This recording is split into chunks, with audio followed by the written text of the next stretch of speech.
En una colina donde la eternidad se encontró con el tiempo, un hombre pronunció palabras que cambiaron el curso de la historia. Si me han perseguido a mí, también te perseguirán a ti. Él vio más allá del presente, hacia un futuro de triunfo a través de pruebas imaginables. Frente al odio, se mantuvieron inquebrantables. Aunque camine por el valle de la sombra de muerte, no temeré mal alguno. Vivir es Cristo y morir es ganancia. Soportaron traición, llamas y espadas, pero su fe encendió una llama que ningún imperio podía extinguir. Toma tu cruz y sígueme. Bienvenidos a Alerta Adventista, la película El Gran Conflicto, capítulo 2. Mientras la suave luz del sol poniente bañaba el monte de Olivos, Jesús se sentó con sus discípulos hablando palabras que resonarían a través de los siglos. Su tono era firme. Sus palabras llevaban el peso de la eternidad. Si me han perseguido a mí, también os perseguirán a vosotros. Esto no fue una advertencia destinada a infundir miedo, sino una verdad solemne, dicha con amor, preparando a sus seguidores para lo que los esperaba. Desde esta misma colina, contempló no solo el trágico destino de Jerusalén, sino también las luchas de su pueblo a través de los siglos. Vio las traiciones de los judíos, los juicios, las prisiones y las flamas. Y vio su fe, inquebrantable como la roca debajo de sus pies. El camino que describió fue uno de sufrimiento. Sus seguidores serían odiados por todas las naciones por causa de su nombre. Para los discípulos estas palabras deben haber parecido extrañas y pesadas. Habían caminado con él, visto sus milagros y sentido el poder de su amor. ¿Cómo podía el mundo despreciar tanta bondad? Pero Jesús, con sus ojos que todo lo ve, conocía la enemistad de la oscuridad contra la luz. Y de hecho, el odio era feroz después de que Jesús ascendió al cielo. La iglesia que dejó atrás creció rápidamente, difundiendo su mensaje de esperación y salvación. Pero cuanto más brillaba su luz, más violentamente se movían las sombras para apagarla. En el Imperio Romano, el cristianismo era visto como una amenaza al poder, la tradición y los dioses de sus antepasados. La sombra del Imperio Romano se cernía sobre ellos, con gran temor que sembró por toda la tierra. Su poder era incomparable, sus dioses estaban consagrados en oro y mármol, su gobierno proclamaba eterno. Pero contra esta fuerza poderosa se alzaba un pueblo que no tenía nada más que su fe, una fe que amenazaba los mismos cimientos mismos del paganismo. El Evangelio de Jesucristo había comenzado a extenderse como un reguero de pólvora, y con él llegó la furia de un imperio decidido a acabar con él. Los sacerdotes paganos susurraban sus temores. Si proclamaba a este Cristo, nuestros templos se desmoronarían y nuestros altares serán abandonados. Sus voces llegaron a los oídos de los gobernantes y pronto el cristianismo fue tildado de amenaza para la sociedad. Los creyentes fueron acusados de cada calamidad, hambrunas, plagas, incluso terremotos se atribuyen a su negatividad frente a los dioses del imperio. Las mentiras se propagaban y una marea de odio comenzó a elevarse. Los castigos eran inimaginablemente crueles. Los cristianos eran perseguidos como animales salvajes. Los despojaban de sus hogares y posesiones, sus nombres manchados con falsedad. En la oscuridad de las catacumbas, laberintos tallados en la tierra, se acurrucaban juntos, escondiéndose de los soldados que buscaban extinguir su luz. Estos túneles subterráneos se convirtieron en su santuario, su iglesia y su cementerio. Aquí en las sombras oraban y cantaban, sus voces débiles pero resueltos, levantando las palabras de Hebreos. Soportó una gran lucha de aflicción, tuvo pruebas de crueles vituperios y azotes, además de lazos y el encarcelamiento. Sobre la tierra los horrores crecían, enormes arenas llenas de multitudes ansiosas de entretenimiento a expensas de vidas humanas. Los cristianos fueron arrojados a las bestias salvajes, sus gritos se mezclaban con los rugidos de los leones y los aplausos de miles. Otros fueron atados a estacas, sus cuerpos consumidos por el fuego, sus restos carbonizados a la luz sombra de los jardines de Nerón en la noche. Los soldados enviaron algunos en pieles de animales salvajes y los lanzaron perros sobre ellos. Otros fueron crucificados. Sus agonías se extendieron durante horas bajo el sol. El sufrimiento de estos clientes se convirtió en un espectáculo, un festival grotesco donde la vida se apagó con risa. Imaginan una madre joven agarrando a su bebé, sus manos temblorosas, delatando el coraje en su voz mientras susurraba palabras de esperanza a su hijo. A su alrededor, el anfiteatro ruge con los gritos de multitudes sedientas de sangre, ansiosas de presenciar el espectáculo de la muerte. La puerta se abre y un león moredeaba hacia adelante, sus ojos brotados, fijos en su presa, pero ella no grita. En cambio, ella canta, su voz elevándose por encima de la cacofonía, una melodía de triunfo y fe. Aunque ande por el valle de sombra de muerte, no temeré mal alguno, porque tú estás conmigo. Ellos permanecieron como testimonios vivos de coraje y esperanza. En las catacumbas ellos hablaban de Jesús y su promesa: bienaventurados seréis cuando los hombres os injuren y os persigan. Regocijaos y estad muy contentos, porque grande es vuestra recompensa en el cielo. Se recordaban mutuamente que el sufrimiento no era el final, sino un camino hacia algo más grande. Sus susurros en la oscuridad se convertían en canciones de triunfo, voces resonando por los pasillos de la piedra, como si proclamaran el mundo arriba: aunque me mate, confiaré en él. Muchos de ellos se les ofreció liberación. Néguenlo, los gobernantes dirían, y vivirán. Pero eligieron la muerte antes que la traición, sabiendo que más allá de las llamas y las bestias, les esperaba una resurrección mejor. Mientras los fuegos crepitaban a su alrededor, sus ojos miraban hacia arriba y parecían ver algo que nadie más podía ver. Cristo mismo, de pie en gloria, los ángeles inclinados sobre las almenas del cielo, observando con asombro y amor, y en sus corazones oyeron la voz de su Salvador: sé fiel hasta la muerte, y te daré una corona de vida. Su fe era inquebrantable. Aun cuando sus cuerpos terrenales fueron destruidos, sus espadas, sus espíritus, llevando el evangelio a los corazones de aquellos que observaban en asombro. Y así, el intento del imperio de aplastar el cristianismo se convirtió en su ruina. La sangre de estos mártires regó la tierra, y de ella brotaron nuevos creyentes atraídos por el coraje y el amor que vieron en el rostro de la muerte. La luz de su fe todavía brilla como un faro para cada generación.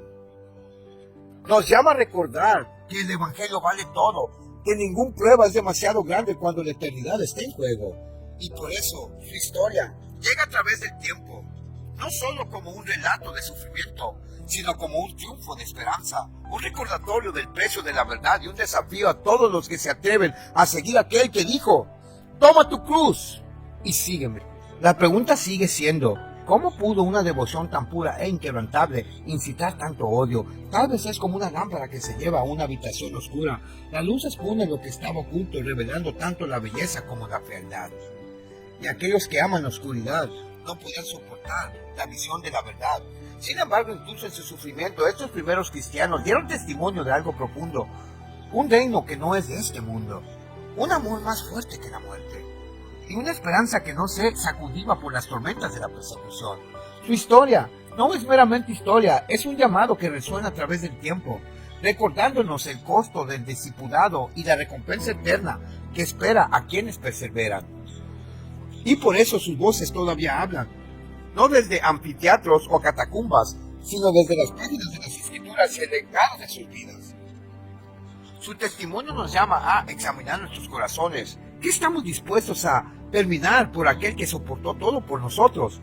Los fuegos de la persecución ardieron ferozmente, pero no consumieron la iglesia, la refinaron. Cada acto de crueldad solo pretendió silenciar el evangelio, amplificaba su voz, enviando ondas de fe a lugares donde la espada no podía llegar.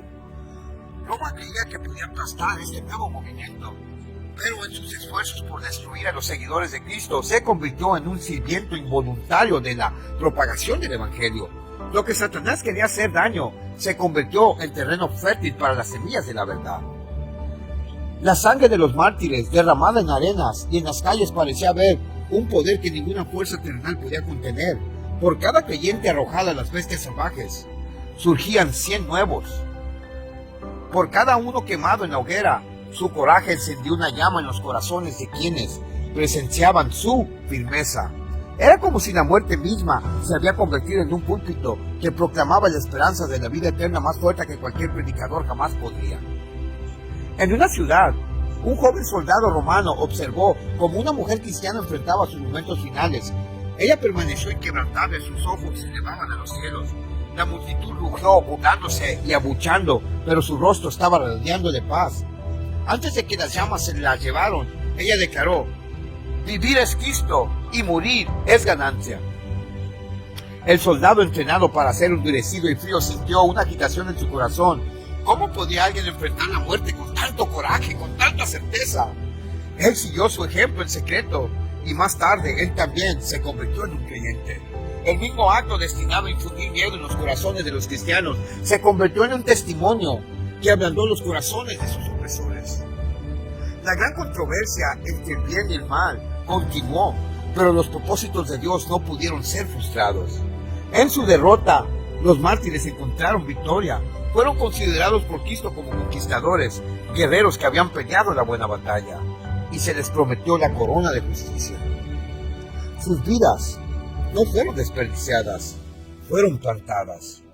Como un cristiano primitivo, dirigiéndose con valentía a los gobernantes, declaró: pueden matarnos, torturarnos, condenarnos. Su injusticia es la prueba de que somos inocentes. Ni su crueldad les sirve de nada. Fue solo una invitación más fuerte para atraer a otros a su persuasión. Cuanto más a menudo nos lamentamos por ustedes, más crecemos en número. La sangre de los cristianos es semilla.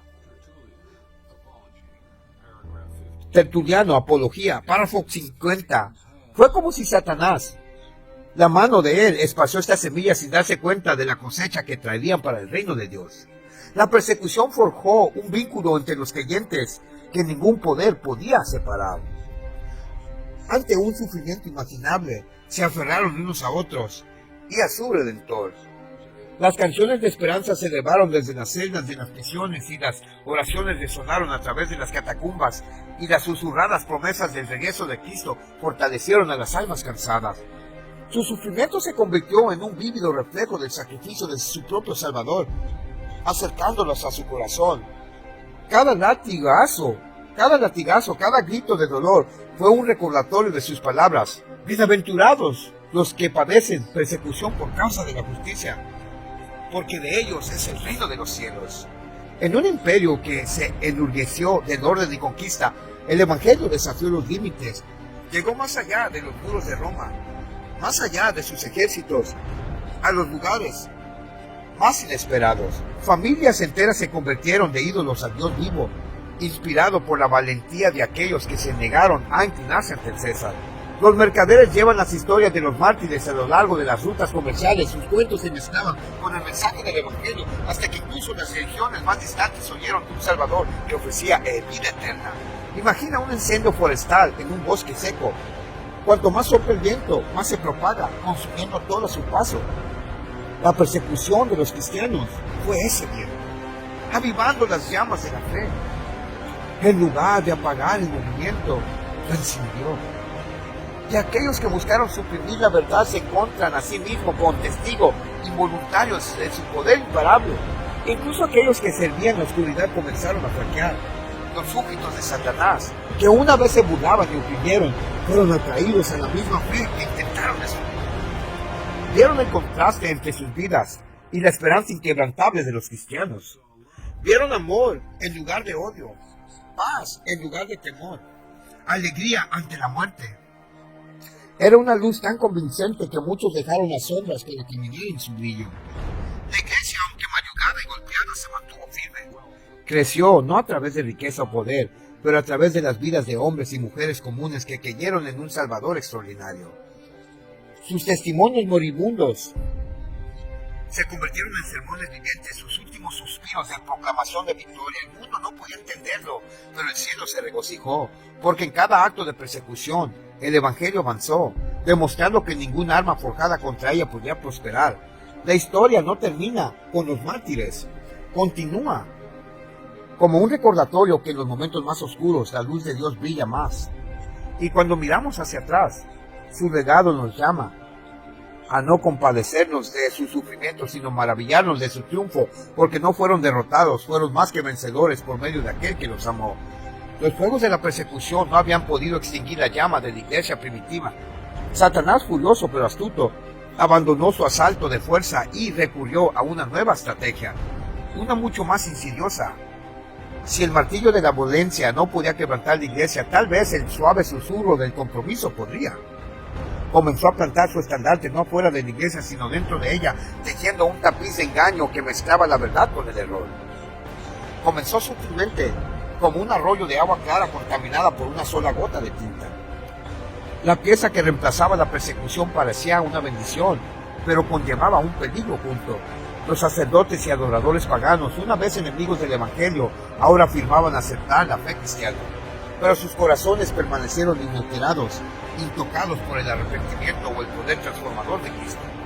Estaban dispuestos a adoptar el nombre de Jesús, pero no su llamado a negarse a sí mismos y tomar su cruz diario. En lugar, trajeron consigo sus ídolos, sus ceremonias, sus supersticiones, ofreciendo compromisos para hacer más fácil la unidad. Adoremos juntos, propusieron, sobre el terreno común del nombre de Cristo. Pero este suelo no era firme, eran arenas movedizas. Las estatuas paganas simplemente fueron renombradas. Imágenes de Cristo, María y los santos reemplazaron a Júpiter y Venus, pero el espíritu de idolatría permaneció. La fe pura de los primeros creyentes comenzó a diluirse, como el aceite precioso mezclando con vinagre. La levadura inmunda de la idolatría, traída a la iglesia, continuó su obra nefasta. Doctrina errónea, derechos supersticiosos y ceremonias idólatras fueron incorporadas a su fe y adoración. Algunos cristianos vieron el peligro y se mantuvieron firmes. No podían doblegarse. Recordaron las palabras de su maestro: ningún hombre puede vivir a dos amos. Pero otros, cansados de años de persecución, se sintieron tentados a ver el compromiso como un camino hacia la paz. Si cedemos un poco, razonaron, tal vez se convertirán por completo. Sin embargo, las concesiones se convirtieron en un punto de apoyo para Satanás, y desde este punto de apoyo su influencia creció. Imagina un pastor que guarda su rebaño de noche. Un lobo se acerca, sus ojos brillando en la luz, pero en lugar de atacar, se echa al borde del pasto, pretendiendo ser inofensivo. Déjelo quedarse, el pastor piensa. Está lejos de las ovejas. Pero con el tiempo el lobo se acerca sigilosamente, su hambre creciendo. La inacción del pastor conduce al desastre. Así también la iglesia dejó que el lobo del compromiso entrara en su medio pensando que traería paz. Trajo corrupción. El resultado fue división. Surgieron dos tipos de creyentes. Estaban aquellos que buscaban fervientemente seguir a Cristo. Sus corazones ardían con un deseo de reflejar su pureza y ser conformado por su ejemplo. Atesoraban sus palabras como lámpara a sus pies, permitiendo que su luz expusiera sus errores y los acercara a Él. Luego estaban aquellos que preferían una fe más cómoda, una que no exigía tanto de ellos. Evitaron las duras verdades de las Escrituras, escondiéndose del llamado al arrepentimiento y la transformación. Esta división causó dolor y confusión en la iglesia. Los creyentes discutieron amargamente. Algunos lloraron por los compromisos que vieron introduciéndose, mientras que otros abrazaban la nueva mezcla de fe e idolatría, convencidos que fue el progreso. La pureza y el poder de la iglesia comenzó a desvanecerse. Lo que una vez había un faro de luz, en marcado contraste con el mundo pagano, ahora comenzó a verse terriblemente similar a él. Las doctrinas de Cristo, tan claras y vivificantes, se nublaron con humanidad, tradición y enseñanzas erróneas. Rituales que no tenían lugar en el Evangelio se arraigaron, cambiando el enfoque del cielo a la tierra, de fe a formalidad. Pero no todos fueron engañados. Un remanente permaneció fiel. Se mantuvieron apartados, adorando solo a Dios, negándose a inclinarse ante los ídolos disfrazados de santos. Su lealtad al autor de la verdad brilló como estrellas en un cielo nocturno oscurecido por el compromiso. Satanás se exaltó. Su plan estaba trabajando. Infiltrándose en la iglesia, había convertido su testigo, una vez brillante, una sombra de lo que era antes. La iglesia destinada a transformar el mundo, ahora estaba siendo transformada por ella. Pero el remanente fiel, aunque pequeño, se aferró a la promesa.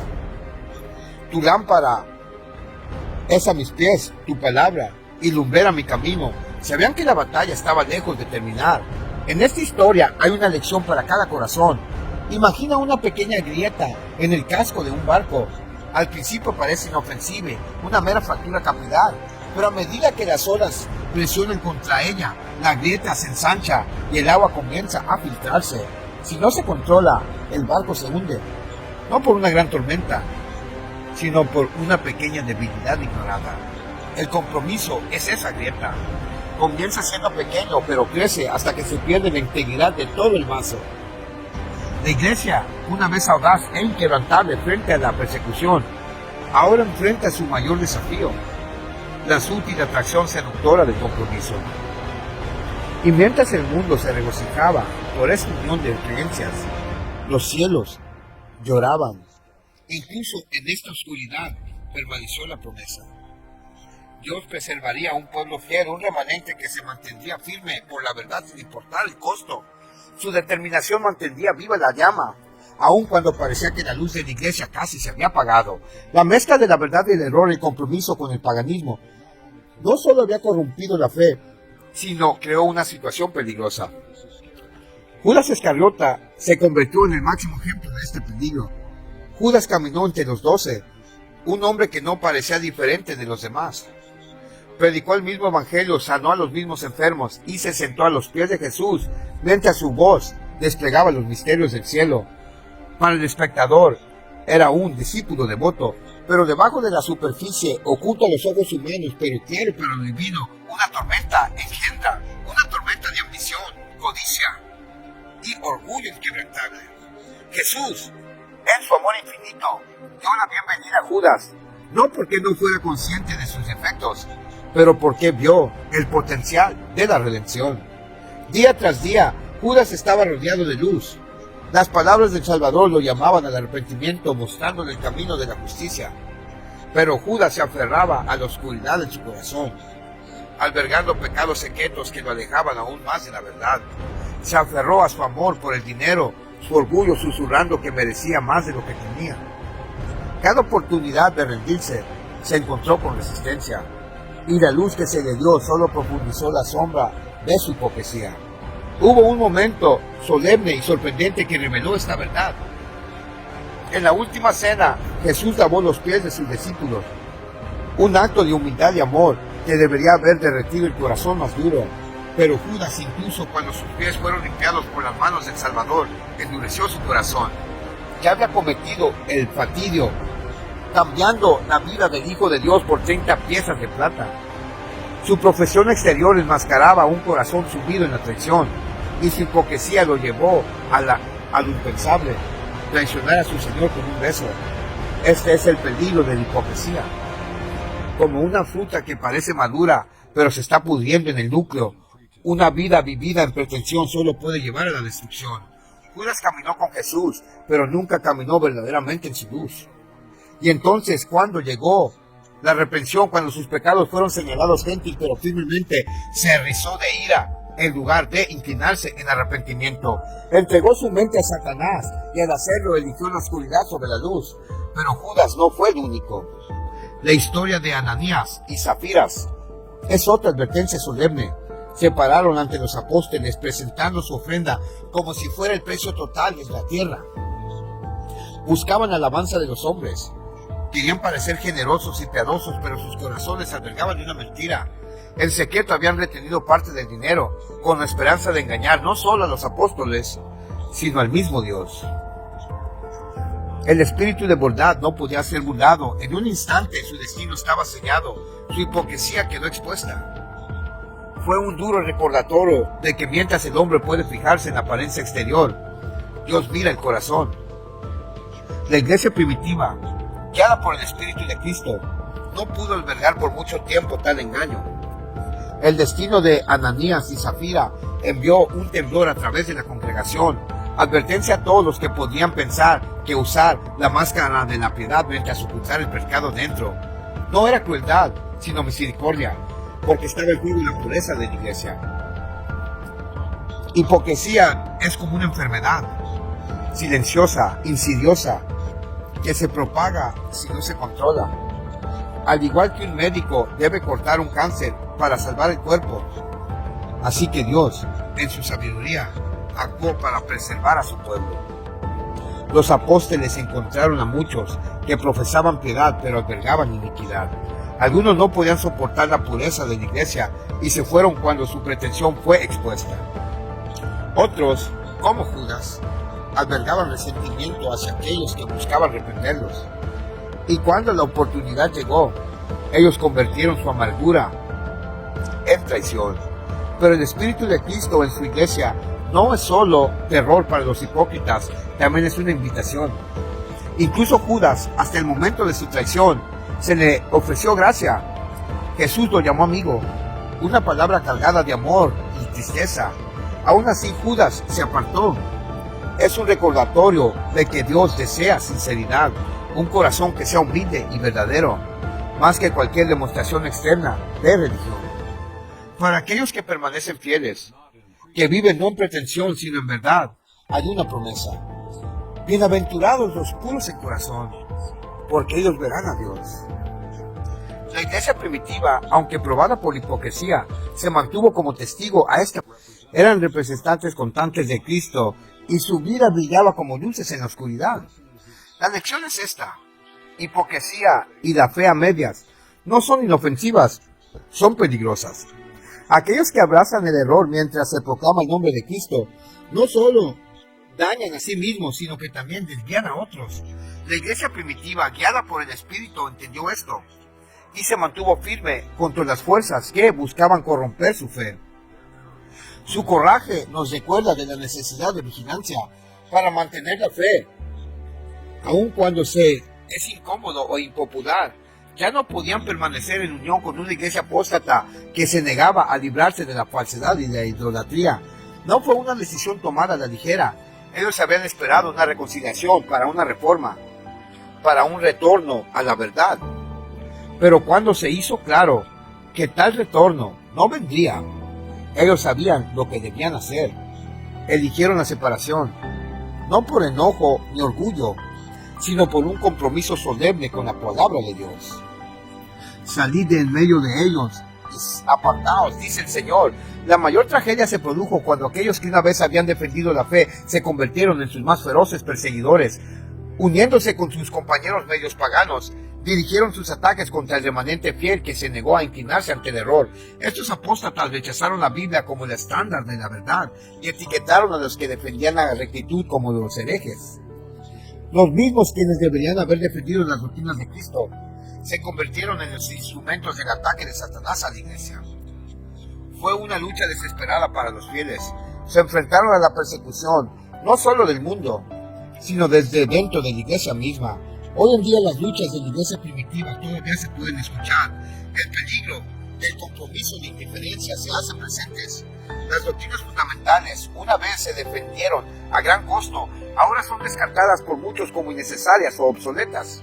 Esta indiferencia fortalece la mano de Satanás, permitiendo enseñanzas falsas y engaños mortales que se infiltren en la iglesia. Los mismos compromisos que llevaron a la caída de la iglesia primitiva amenazan hacerlo nuevamente. Los verdaderos seguidores de Cristo siempre se mantendrán apartados del mundo. Sus vidas, como las de los primeros cristianos, brillan como una reprensión al pecado y la oscuridad. Es por eso que son odiados, tal como Abel fue odiado por Caín. La ofrenda de Abel fue aceptada por Dios, un testimonio de su fe, mientras que Caín fue rechazado. En lugar de arrepentirse, la ira de Caín se convirtió en violencia. Este patrón se ha repetido a lo largo de la historia, con los justos enfrentando la ira de aquellos que rechazan los caminos de Dios. El Evangelio, mientras que un mensaje de la paz, también trae división. No vine a traer paz, sino una espada. Jesús declaró. Es una paradoja El Evangelio reconcilia a la humanidad con Dios y une a los creyentes en amor, pero también confronta el pecado y desafía las formas del mundo. Este choque es inevitable porque los principios del Evangelio, en desacuerdo con los deseos de la humanidad pecadora, el sufrimiento de los justos, por desconcertante que parezca, sirva un gran propósito. Dios le permite para refinar a su pueblo, exponer la maldad de los impios y brindar un testimonio poderoso al mundo. Como oro purificado en el fuego, los justos son fortalecidos a través de sus pruebas. Su sufrimiento revela la realidad de la fe y condena la incredulidad de los malvados. Aunque los malvados pueden prosperar por un tiempo, la justicia de Dios no fallará. El Señor no se demora en cuanto a su promesa. El día de su venganza vendrá, y todos los que se han opuesto a Él y oprimido a su pueblo enfrentarán las consecuencias de sus acciones. La ausencia de la persecución en muchas partes de la iglesia moderna no es una señal del favor de Dios, sino una advertencia de que la iglesia se ha vuelto demasiado cómoda, muy parecida al mundo, evitando oposición al comprometer sus principios. El apóstol Pablo advierte: sí, y todos los que vivan piadosamente en Cristo Jesús sufrirán persecución. Si la iglesia ya no enfrenta oposición, puede ser porque ya no desafía al mundo. Hoy, mientras miramos un mundo que parece indiferente, la verdad, se nos recuerda el costo del avivamiento. Un verdadero avivamiento de fe reavivará los fuegos de la persecución. Apartará a la iglesia, una vez más, una ciudad sobre un monte que no se puede esconder. Si no hay fuego, no se está haciendo ningún trabajo. Una vez nuevamente la iglesia está dormida y apóstata, y la promesa permanece. Porque considero que los sufrimientos de este tiempo presente no son dignos de ser comparados con la gloria que será revelada en nosotros. Romanos 8:18. El dolor de hoy dará paso a la alegría de la eternidad. La oscuridad pasará y la luz de la presencia de Dios llenará cada rincón de nuestros corazones y vidas. Aferrémonos entonces a esta esperanza. Aunque el mundo pueda presionar contra nosotros, aunque no siempre podamos entender los caminos que estamos llamados a recorrer, sabemos que Dios es fiel. Su justicia prevalecerá, su misericordia triunfará y su amor nos llevará. Un día estaremos con Él, coronados de vida, y el misterio de nuestro sufrimiento se desvanecerá a la luz de su gloria. Sigamos adelante, porque la recompensa es segura y el viaje, aunque difícil, nos llevará a casa.